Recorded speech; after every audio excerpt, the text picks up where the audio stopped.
Hey Northwest, I'm Ashley McGuffey and this is your Northwest Minute.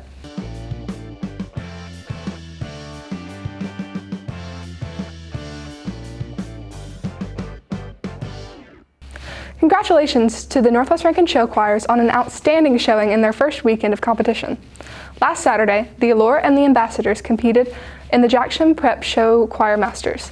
The Allure took first place in the treble division and fourth place overall, and the Ambassadors earned first place in their division and overall grand champion. The Ambassadors also earned awards for Best Vocals, Best Visuals, and Best Stage and Technical Crew.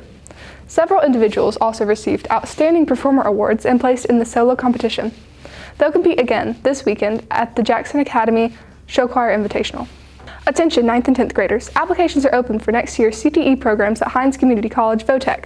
You can pick up and return your application in the Tom's office or in the counseling suite. Deadline, February 14th.